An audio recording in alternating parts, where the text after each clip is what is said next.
Phaltan doctor महिला आत्महत्या प्रकरण पर शिवसेना उद्धव बालासाहेब ठाकरे गुट की उपनेता सुषमा अंधारे ने अपनी तीखी प्रतिक्रिया व्यक्त करते हुए रंजित सिंह नाइक निंबालकर को आड़े हाथों लिया। उन्होंने आरोप लगाया कि 27 अक्टूबर को 1:30 बजे जब उन्होंने पत्रकार परिषद ली तो उसके बाद 5 बजे निंबालकर ने अपनी बेगुनाही का सबूत पेश करते हुए एक पुलिस उप अधीक्षक को पत्र पेश किया। इतने कम समय में यह आखिर कैसे संभव है? उपनेत्री ने यह बयान एक वीडियो के माध्यम से साझा किया। आइए देखते हैं इस वीडियो की संपूर्ण झलक। महिला डॉक्टर आत्महत्या प्रकरणामध्ये मी दुपारी पत्रकार परिषद घेतली आणि त्यानंतर रणजितसिंह नाईक निंबाळकर यांच्या मदतीसाठी अख्खी वकिलांची फौज उभी राहिली।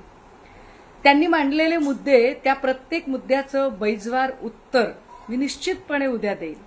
तुर्तास एकच मुद्दा मी सांगितला पाहिजे की त्यांनी ज्या पद्धतीने एक पत्र दाखवलं पोलीस उप अधीक्षकांचं की अधीक्षकांचं, आणि त्या पत्रात ते सांगताहेत की त्यांच्यावर कुठलेही गुन्हे दाखल नाहीत। निंबाळकरजी, अहो एखाद्या पोराला साधं एखादं नॉन क्रिमिलियरचं एखादं सर्टिफिकेट आणायचं असेल, एक कॅरेक्टर सर्टिफिकेट जरी घ्यायचं असेल तर पोलीस स्टेशनला किती खेटे घालावे लागतात बरं? विचार करा।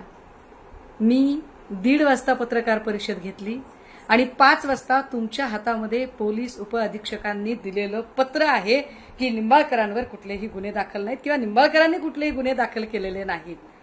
माझा आरोप तुम्हीच सिद्ध केलाय की पोलीस स्टेशन आणि अधिकारी कर्मचारी हे तुमच्या हाताखाली कसे वावरतात आणि तुम्ही कसं मॅनिप्युलेशन करता हे तुम्हीच सिद्ध केलंय की होय अधिकारी तुमचं ऐकतात।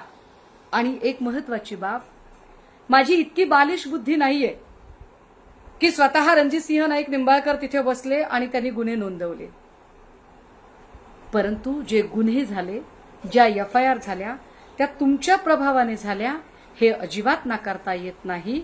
जयश्री अगवणे या मोकाच्या आरोपी आहेत, पण त्यांच्यावर मोका कुणी दाखल केला, कसा दाखल केला हे वेगळं सांगायला हवं का? मी त्याचेही पुरावे घेऊन येईल। आणि हो, तुम्ही जर कुठेच इंटरफेअर केला नसेल तर ईडीच्या प्रकरणात तुमच्या लेटरवरचं पत्र तिथे कसं काय पोहोचलं? असो, ह्या सगळ्यांवर मी अजून एकदा बोलेल, पण मी 48 तासात माफी वगैरे मागितली पाहिजे, नाहीतर तुम्ही मला 50 कोट वगैरे सांगताय। मला असं वाटतंय निंबाळकर, तुम्ही तुमची संपत्ती बघून माझ्यावर हा आरोप करायचा प्रयत्न करताय। कदाचित तुमची संपत्ती 200-500 कोटी, कदाचित त्याच्यापेक्षा जास्त असेल।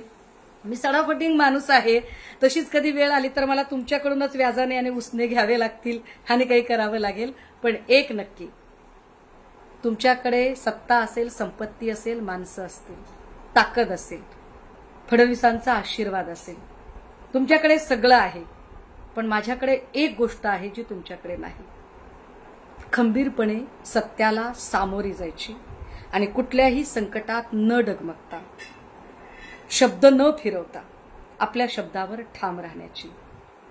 त्यामुळे निंबाळकरजी, तुमच्या प्रत्येक आक्षेपाला मी कायदेशीर उत्तर देत, मी कायदेशीर लढायला तयार असेल। मी माफी मागणाऱ्यांच्या परंपरेतली नाही।